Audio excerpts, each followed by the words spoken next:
तर्फे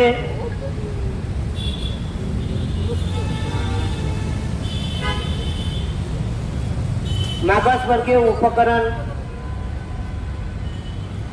ज्या वर्गीकरण करून मागासवर्गीयाच्या ज्या विविध जमाती आहेत त्यांच्यामध्ये विभाजन आरक्षणाचा करण्याचा हा डाव महाराष्ट्र आणि केंद्र सरकारचा हा झगडे लावण्याचा डाव आहे। ज्या पद्धतीने 150 वर्ष इंग्रजांनी फूट पाडून राज्य केलं त्या पद्धतीवर त्या तत्वावर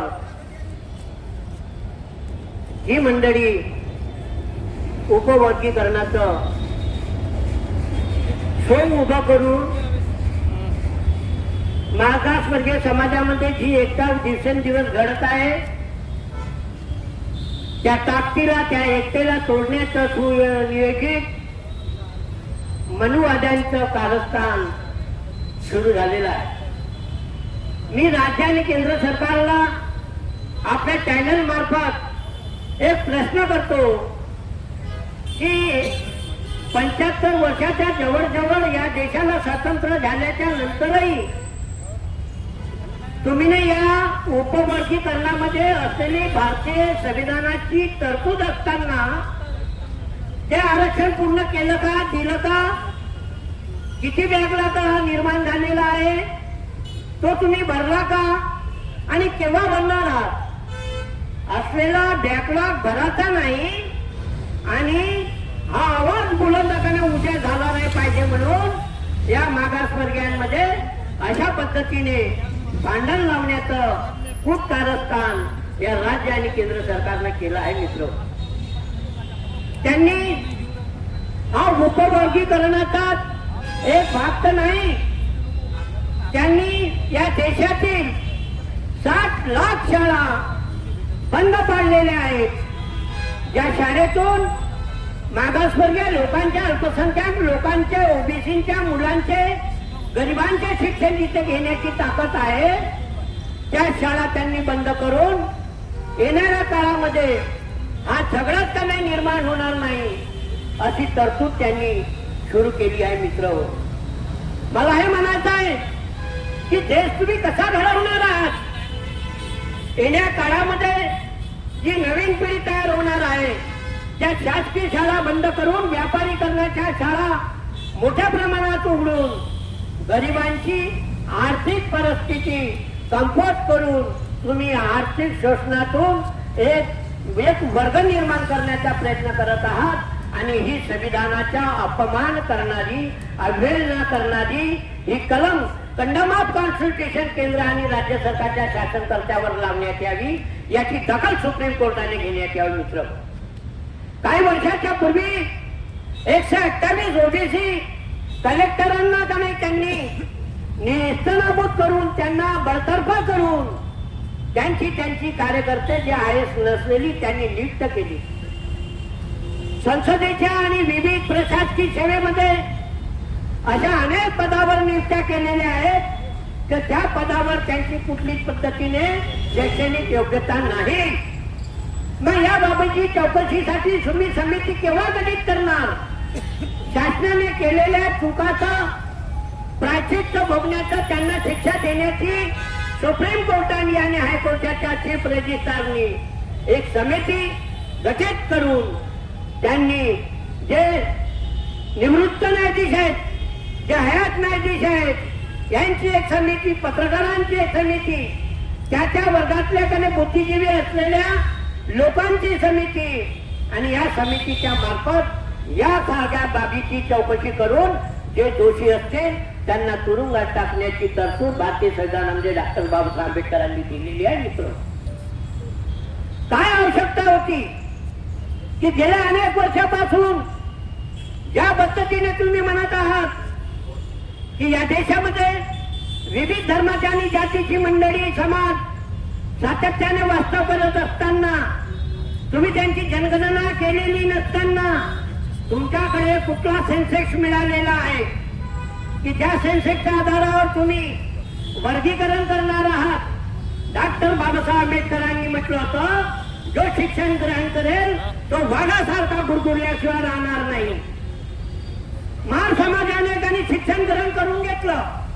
डॉक्टर बाबासाहेब आंबेडकरांच्या विचाराला आत्मसात करून त्यांनी रिक्षावालाचा मुलगा जरी असेल तर त्यांनी आपल्या मुलाला शिकवलं, भाजी विकणारा असेल त्यांनी आपल्या मुलाला शिकवलं. आणि त्यावेळेची पहिली पिढी मराठवाड्याच्या डॉक्टर बाबासाहेब आंबेडकरांच्या त्या विद्यापीठामध्ये दर महिन्याला मिळणाऱ्या शिष्यवृत्तीच्या कारणाने बरीच मुलं तिथे शिकली आणि शैक्षणिक क्रांती घडली. मित्र, मी धन्यवाद मानतो निजामाचं या डॉक्टर बाबासाहेब आंबेडकरांच्या पुतळ्याच्या समोरून की डॉक्टर बाबासाहेबांना तिथे का नाही शैक्षणिक इतकं मोठं संकुल बनवण्यासाठी 200 एकर जागा त्यांनी दान दिली. ते मेले असतील निजाम, परंतु त्यांनी ज्या डॉक्टर बाबासाहेब आंबेडकरांना एक संकुल बनवण्यासाठी 200 एकर जागा दान दिली आणि ती अशी जागा आहे की त्याच्या बाजूला बुद्धाच्या लेण्या आहेत. मित्र, त्या डॉक्टर बाबासाहेब आंबेडकरांनी भारतीय संविधानामध्ये सायन्सवर आधारित असलेला तथागत गौतम बुद्धाचा धर्म स्वीकारून बुद्ध धर्माची दीक्षा दिली आणि एक नवीन शैक्षणिक क्रांती, रक्तहीन क्रांती, समाजाला एक पुत्र पाणी पिऊ शकत होता. परंतु महार समाजाचा माणूस तिथे पाणी पिण्यास मज्जा होता. ही यातना उपवर्गीकरण असले बाकीच्या समाजाला उपभोगाला आली नाही, त्यांना ते चटके पडले नाहीत. चटके पडले डॉक्टर बाबासाहेब आंबेडकरांच्या विचाराला घेऊन जाणारा जो समाज आहे त्याला चटके पडले. कारण की बाकीची लोक हिंदुइझमची का नाही पाकाने तत्वकने आत्मसात करून त्यांच्या हो मध्ये हो मिळवून त्यांच्या मार्गाच्या मागे मागे जाऊन त्यांनी आपला शैक्षणिक जो विकास गाठायला पाहिजे होता तो विकास गाठला नाही. माननीय बहुत मोठे लेखक अण्णाभाऊ साठे जे विदेशात गेले, रशियात गेले, त्यांचे विचार लेनिनच्या गाणे पुतळ्याच्या खालचं कोरण्यात आले. परंतु त्या रशियाच्या दौऱ्याच्या नंतर भारतात आल्याच्या नंतर त्यांनी सांगितलं अण्णाभाऊ साठेजी की डॉक्टर बाबासाहेबांच्या विचाराशिवाय गत्यंतर नाही, हेच आपले गुरु राहू शकतात. परंतु त्या समाजांनी बाबासाहेबांच्या विचाराचं तर सोडा, अण्णाभाऊ साठेच्या विचारांचं आजपर्यंत अभ्यास केलेला नाही. त्यांच्या पुस्तकाचं त्यामुळे अशा अविकसित आणि प्रतिभा असंपन्न असलेल्या लोकांना मनुवादी शक्ती आपल्या ग्रुप मध्ये धरून, अरे तुमचं तर त्यांनीच घेतलं, तुमचं तर त्यांनीच घेतलं. पण जे ऐकतात, जे सांगतात त्याच्यापेक्षा ऐकणारे मूर्ख आहेत की जेव्हा आपण शिक्षण ते कॅपेबल केलं नाही तर आपल्याला ते पद मिळणार कसं. त्याच्यासाठी जी योग्यता लागते ती योग्यता आपण निर्माण केली नाही तर ते मिळणार कसं. या बाबी त्यांनी आपल्या विचारामध्ये निर्माण केलेल्या नाहीत. मित्र, आता ज्या पद्धतीने इथे ज्या पद्धतीने हे विघटन आणि फूट पाडून राज्य करण्याची प्रवृत्ती निर्माण करण्याचा जो ध्यास लावलेला आहे राज्य आणि केंद्र सरकारने, राज्य आणि केंद्र सरकारच्या नेत्यांना मी सांगू इच्छितो, भारताच्या भरोशावर नेपाळची व्यवस्था आहे तिथे तुम्ही सर्व पाठवता.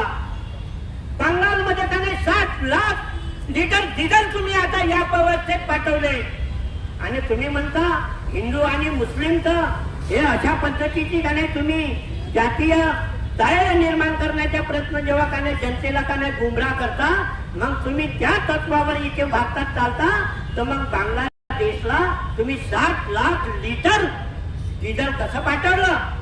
तिथे मुसलमान नाही आहेत का. मग ही व्यवस्था कशी. तुमच्या देशातील नागरिक त्या डिझेलच्या व्यवस्थेसाठी का नाही रस्त्यावर आलेले असताना त्यांची पूर्तता न करता तुम्ही इतर देशाची व्यवस्था करता आणि या व्यवस्थेच्या तुमच्या निष्काळजीपणामुळं अशीच निष्काळजीपणा नेपाळमध्ये झाली. येत्या काही दिवसाच्या पूर्वी तिथल्या सुडान नागरिकांनी, युवकांनी शिकलेल्या आणि रोजगार असलेल्या युवकांनी या पूर्ण मंत्रिमंडळाला नाली पाडू पाडू मारलं आणि त्यांचे बंगले आणि त्यांची सगळी व्यवस्था निश्चित नाबूद केली. ही परिस्थिती तुम्ही भारतात निर्माण करणार आहात का? ही परिस्थिती तुम्ही भारतात निर्माण करणार आहात का? ज्या देशामध्ये शिक्षित माणूस डॉक्टर बाबासाहेब आंबेडकरांच्या प्रेरणेने आणि आपला अभिमान स्वाभिमान आपला मानून त्याच्या मागण्या सगळ्या तत्वाला त्यांना मान्य करून जो रस्त्यावर चालत आहे बोलत आहे आणि शिक्षण घेऊन वाघासारखाकडे ढकलत आहे, त्याला तुम्ही काय पुत्र बनवण्याच्या प्रवृत्तीत आहात का? हा विचार तुम्ही सोडून द्या. तुम्ही असंच जर करत राहिले तर नैसर्गिक एक नियम आहे, अन्याय जर जास्त झाला तो वाढून आणि हे लक्षात ठेवा. केंद्र आणि राज्य सरकारने देशामध्ये अनेक महापुरुष होते, पण डॉक्टर बाबासाहेब आंबेडकर असा महापुरुष आहे तर जिवंतीपणापेक्षा मेल्याच्या नंतर मोठा खूनदार झालेला आहे. त्याच्या समाजाने त्याचे तत्व आत्मसात केल्याच्या नंतर, बुद्धाचे तत्व आत्मसात केल्याच्या नंतर, वैचारिक परिकाष्ठा पूर्णता केल्याच्या नंतर तो चीड घेऊन संघर्ष घेऊन रस्त्यावर येण्यास मागे पुढे पाहत नाही. तुमची कितीही व्यवस्था जरी असेल, ही जी मुठभर मंडळी तुम्हाला दिसत असेल तर त्याच्यामध्ये प्रिंट, इलेक्ट्रॉनिक्स मीडिया आणि विविध सामाजिक राजकीय संघटनेची व्यक्ती आहेत. समजा तुम्ही या सगळ्या प्रक्रिया केंद्र सरकारच्या अखत्यारीत असताना अशा पद्धतीचे हे नियम लादून आणि आपल्याच प्रशासनाला म्हणायचं का बा तुम्ही त्याचा अभिप्राय द्या, म्हणजे बाकीची लोक जी आहेत, विरोधी पक्षाची लोक ओरडतात, रस्त्यावर समाजाची लोक ओरडतात, त्यांची बाजू जर तुम्ही त्याने मान्य करून घेतली नाही किंवा समजून घेतली नाही किंवा त्याच्याकडे लक्ष दिलं नाही तर हा कापसावरची खिंडारी आहे. ही आजचं हे जे आंदोलन आहे हे कापसावरची खिंडारी आहे आणि जेव्हा कापसावरची खिंडारी कुरपत मोठा वनवाद पेटून घेईल तेव्हा तुमची विचारधाराही पेटून जाईल, तुमची शासनकर्ती जमातही पेटून जाईल आणि नवा एक इतिहास पुढं युद्धासारखा भारतामध्ये निर्माण होण्याची परिस्थिती तुम्ही आज निर्माण करत आहात. तुम्ही दोषी आहात, तर त्या दोषाचं प्रायश्चित्त तुम्हाला भोगण्यासाठी येणाऱ्या भविष्य काळामध्ये तुम्ही तयार राहावं एवढेच बोलतो आणि माझे 2 शब्द पूर्ण करतो. जय बुद्ध जय.